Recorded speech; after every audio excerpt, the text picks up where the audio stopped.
یہ لیک اور viral videos کے حوالے سے ادب کیا ہے؟ لولا اذ سمعتموہ ظن المؤمنون والمؤمنات بانفسہم خیرا وقالوا ھذا افک مبین.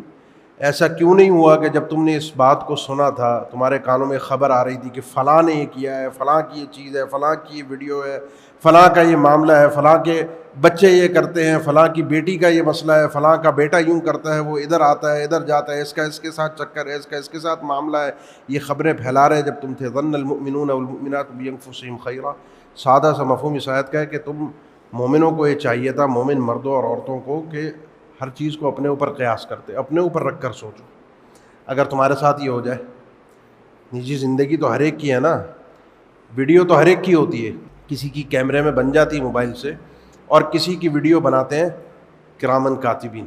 یہ فرشتے جو یہاں بیٹھے ہیں نا، یہ بھی ایک صحیفہ لکھ رہے ہیں جو کل ہمارے سامنے پھیلایا جائے گا، رکھا جائے گا. وَإِذَا الصُّحُفُ نُشِرَتْ، یہ ہمارا نام ہے، اعمال ہمارے سامنے آئے گا. وَوُضِعَ الْكِتَابُ فَتَرَى الْمُجْرِمِينَ مُشْفِقِينَ مِمَّا فِيهِ وَيَقُولُونَ يَا وَيْلَتَنَا مَا لِهَذَا الْكِتَابِ لَا يُغَادِرُ صَغِيرَةً وَلَا كَبِيرَةً إِلَّا أَحْصَاهَا. یہ چیز کل ویڈیو میری بھی کھل کے آئے گی میرے سامنے، نجی زندگی میری بھی، میں گناہوں سے کوئی پاک صاف تو نہیں ہوں.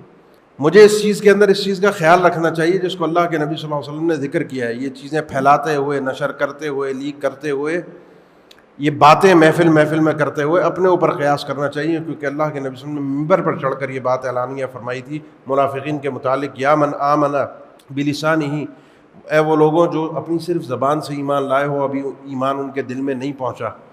لا تؤذوا المسلمین ولا تتبعوا عوراتہم، مسلمانوں کو تکلیفیں نہ دو، ان کی یہ جو عورات ہیں، جو پوشیدہ چیزیں ہیں، گھریلو معاملات ہیں، راز ہیں، ان کی ٹومیں نہ لگ جاؤ. کیوں؟ یہ بات یاد رکھو کہ جو شخص کسی مسلمان، اللہ کے نبی صلی اللہ علیہ وسلم کا فرمان، جو شخص کسی مسلمان بھائی کی پوشیدہ باتوں پہ، رازوں پہ پیچھے لگنا شروع کرتا ہے، اللہ پھر اس کے عورات کے پیچھے لگ جاتا ہے، اللہ پھر اس کی پوشیدہ باتوں کے پیچھے لگ جاتا ہے.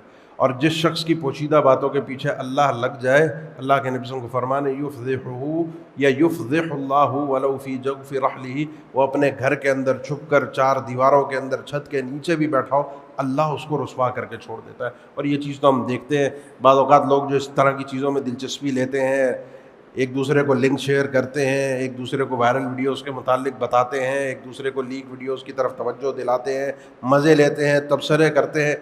ان کی چیزیں بھی بعض اوقات لوگوں کے سامنے آ جاتی ہیں. کوئی بچہ گھر کا واٹس ایپ پر کوئی تصویر شیئر کر دیتا ہے، فیس بک پر کوئی چیز اپلوڈ ہو جاتی ہے، گھریلو کوئی چیز سامنے آ جاتی ہے، پھر انسان پچھتاتا ہے، اللہ رسوا کر دیتا ہے. اور دنیا میں نہ ہو تو آخرت میں انسان رسوا ہو جاتا ہے. اپنے اوپر پہلے رکھ کر سوچو، پہلا ادب ہے. ظن المؤمنون والمؤمنات بانفسہم خیرا. نمبر 2، اذ تلقونه بألسنتکم وتقولون بأفواہکم ما لیس لکم به علم وتحسبونه هینا وهو عند اللہ عظیم. تم محفل ان باتوں کا تذکرہ کر رہے تھے، ہر محفل کا موضوع یہی بنا ہوا تھا، ایک مہینے تک ماحول ہی یہی تھا، یہ واقعہ ہوا ہے نہیں ہوا، کیا ہوا، کیسے ہوا، سچ ہے جھوٹ ہے، ہر کوئی اپنی رائے دے رہا ہے. وتقولون بأفواہکم، صرف زبانی باتیں تھیں.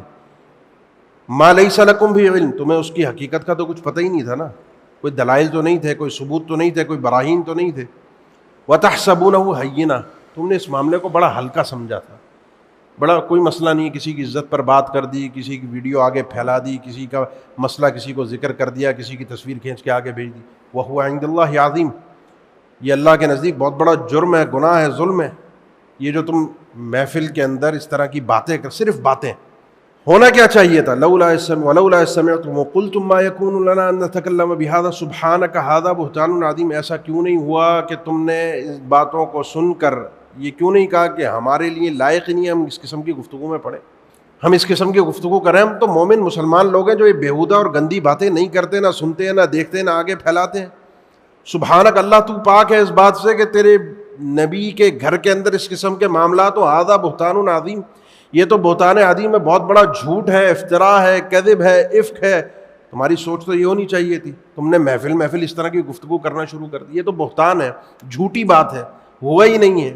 یعنی یہ بات یاد رکھیے، کسی کی عزت کے متعلق کوئی انسان کچھ آنکھوں سے دیکھ بھی لے، اس کے لیے پھر بھی جائز نہیں ہے کہ یہ بات آگے حاکم تک کہیں اور نقل کرے جب تک اس کے پاس 4 گواہ نہ ہو.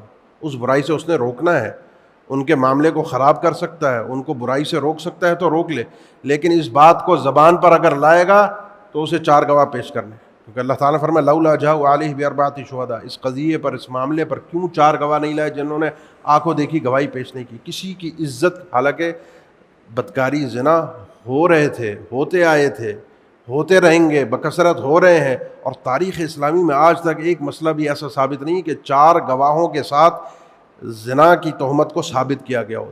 ثابت نہیں ہے، تاریخ اسلامی میں مذکور نہیں ہے. کسی نے اقرار کیا، اس پر حد نافذ ہو گئی، وہ الگ معاملہ ہے، لیکن 4 گواہوں کی گواہی سے کسی پر بدکاری کی حد نافذ ہوئی ہے، ایسا تاریخ اسلامی میں ثابت نہیں ہے. یہ اسی لیے تاکہ محفل یہ اس قسم کی گفتگو نہ ہو، ہر شخص اس مسئلے میں بات نہ کرے، بچوں اور بڑوں کو یہ چیزیں بتائی نہ جائیں، پھیلائی نہ جائیں. یہ آداب اللہ تعالیٰ نے ہمیں سکھائے ہیں.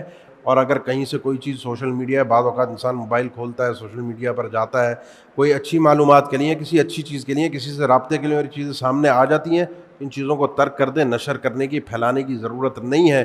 نہیں تو ہمارا بھی ایک صحیفہ ہے، ہماری بھی ایک ویڈیو ہے، وہ دنیا میں بھی لیک ہو سکتی ہے، نہیں تو آخرت میں تو یہ پردہ کھلنا ہی کھلنا ہے. اور اللہ سے دعا یہ کرنی چاہیے انسان کو کہ جس طرح من ستر مسلمًا سترہ اللہ فی الدنیا والآخرہ، جو مسلمان پر دنیا میں پردہ رکھتا ہے، اس کی پردہ پوشی کرتا ہے، اس کے عیب کو چھپاتا ہے، اللہ اس کے دنیا اور آخرت میں عیوب کو چھپائے. تو اللہ جس طرح دنیا میں ہمارے عیوب پر پردہ رکھتا ہے، اس طرح آخرت میں بھی ہمارے عیوب پر پردہ رکھے، اور ہمارے ان معاملات کو، پوشیدہ معاملات کو اللہ راز میں رہنے دے اور معاف فرما دے، بخش دے. ورنہ ہم دوسروں کے پیچھے لگ گئے، کہیں ایسا نہ ہو کہ اللہ ہمارے رازوں کو افشا کر دے اور ہم کسی کو منہ دکھانے کے قابل نہ رہیں.